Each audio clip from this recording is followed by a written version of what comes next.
А скажите, а почему жалуются людьми издевательства? Издевательств никаких не было. Вообще никаких издевательств не было, да? Я с каждым переговорю.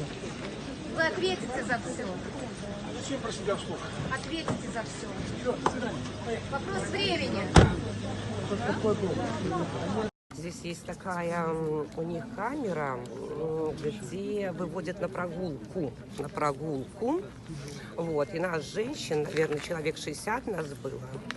То есть для нас никакого теплого помещения не нашлось, и нас определили в эту камеру. Холод был дикий, мы просто прижимались друг к дружке, потому что, как бы, ну, когда мы туда попадали, было тепло, мы были многие там в легких кофточках, в босоножках, поэтому это было дико, мы просили, просто говорили, вы вообще понимаете, что вы делаете? Здесь только девушек молодых. Вот, которым еще рожать. Ну, никого ничего не волновало. Нас, наверное, часов 8 там продержались, потом снова пришел нам какой-то начальник, вышел к нам. Видно, тоже жалились над нами, и нас вот поместили в камеру, где уже было человек, наверное, 20, вот и нас еще 15 человек. То есть по итогу у нас получилось маленькой комнатушечки 2 на 2. 35 человек, где мы, вот так скажем, 4 кровати, мы спали под кроватями, кто-то вообще не мог спать, по 5 человек на кровати, ну, то есть друг на дружке 35 человек, можно себе представить, что там творилось. Вот. Поэтому условия, конечно, были дикие. Телефон мой разбили вдребезги просто, это еще когда забрали во Фрунзенское РОВД. Вот, там ОМОН, ну, жестко, конечно, со всеми с нами обращался. Вот, телефон просто разбили вдребезги. Вот.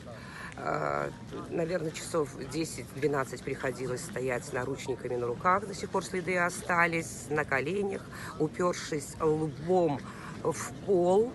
Вот, пока составлялись там какие-то протоколы, и потом нас сюда вот привезли. Это мы где-то часов по 10-12 там стояли. Причем ребят избивали жестко, зверски, ужасно. Вот. Да, ребят били по-страшному, просто по-страшному. Здесь тоже творилось, когда мы были вот в этом заточении, где вот их выгуливают, я не знаю, как оно правильно называется. Ребят тут молотили так, что они, бедные, орали. Тут, ну, без слез, без истерик невозможно было это все слышать просто. Вот. Избивали на улице, избивали в камерах, творилось страшное. Все вот эти, получается, вторник, среда, четверг, особенно вторник, среда, что мы слышали по ночам, ну, это ор, крики бедных несчастных ребят, которых избивали просто зверски. Вот. Поэтому и то, что я видела даже у РОВД в спортзале, как избивали наших ребят, молоденьких ребят, просто не щадя. Их лупили так, что казалось, вот сейчас этот ребенок просто, там ему, сколько, я не знаю, 20 лет, 22, просто потеряет сознание и умрет. Ну, там крови было, там было море крови. Нас когда утром привели туда и уже транспортировали вот сюда, уже по месту назначения, там спортзал этот был залит кровью практически. Поэтому там страшное зрелище было, и страшное было зрелище, что тут творилось. Я говорю, это ужасно, это страшно, это, ну, не знаю, никакому здравому смыслу вообще, наверное, не подлежит вот это, что творилось у нас. Как издевались, избивали ребят. Вот как-то так. То, что у нас происходило. Избивали девчонок тоже, некоторых по-страшному, которые не соглашались с их протоколами, с их постановлениями, их тоже избивали по-страшному. Девочки в камере рассказывали, показывали свои синяки, избитые все ноги, все коленки, тоже беспощадно заламывали руки, тащили их в автозаки, привозили в РОВД.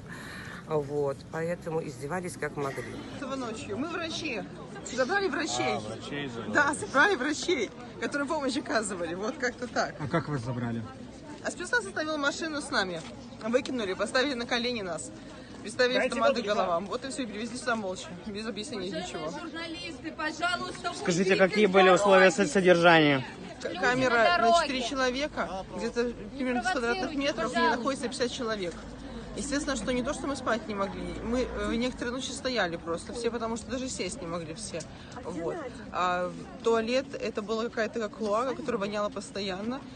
Окно открыто вот на такую щелку, то есть там ничего вообще, воздуха нет, чтобы был какой-то воздух, мы просили, чтобы нам открыли. А нас первые сутки мы стояли на улице, знаете, дворики для выгула людей, да, заключенных, где вот крыша такая сеточкой и стены бетонные. И там нас не кормили, воды нам не давали. Первая вода была через 15 часов, которая котором мы требовали себе просто со скандалом истерикой. Туалет это был дырка от люка под камерой прямо. И, ну, все видели, то есть те, которые ходили, издевались охранники над нами, говорили, что никаких вам не будет там ни медицинской помощи, ничего, то есть мы сейчас кинем вам просто вас гранату и все закончится на этом. Истории жутких из других РУВД, ну, там по-разному зверства были. Людям присваивали номера, красили голову краской, ножом стригали волосы и так далее. Или пытали электрошокерами. И все, что там происходило, это была сплошная пытка. Ну, то есть, как бы, стяжки за спиной, люди не могли просто подвинуться. Когда мы сидели, никто не мог просто адекватно себя чувствовать. Помещение было 5 на 5, 25 метров квадратных, нас было там 120-125 человек. То есть, мы стояли, там было тяжело даже стоять, там не то, что все требовали воду, воду, туалет. Один человек там этим всем занимался, разрывался. У нас таких камер было 5. Даже не камер, но вот этих двориков. Вот. И в итоге нам ни воды. А когда ее дали, это было по 3 глотка. Мы раздавали, бутылки передавали. В туалет тоже нас не пускали. Пустили на первый раз уже это на 2-е сутки, 4 часам ночи. Вот. Ночевали мы опять на этом бетонном полу. Да, людей привозили, заставляли петь гимн. Это в автозаках, кто там сбивались, их избивали. Вчера, опять же, зверски избивали людей, привозили человека, заставляли кричать «Мы любим ОМОН». Вас не били?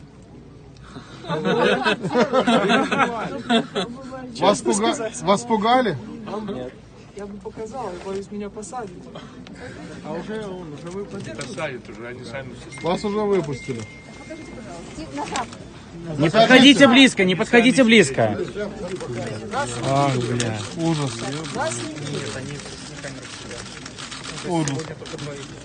В автозаке меня 2 били. 3 стояло и 2 било. Все в крови было. Стены, пол, руки у них тоже были в крови. Эти дубинки резиновые были в крови. Все было в крови. Что они при этом говорили? Что вот вам ваши перемены. Хотели перемен, добились перемен. Все равно дети, женщины.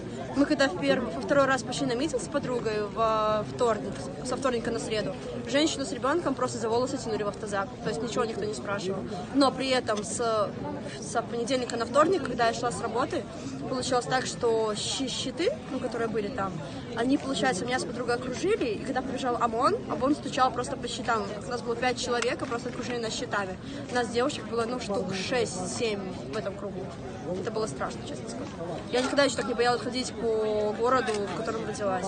18 лет я тут живу, и 1-й раз такое вижу.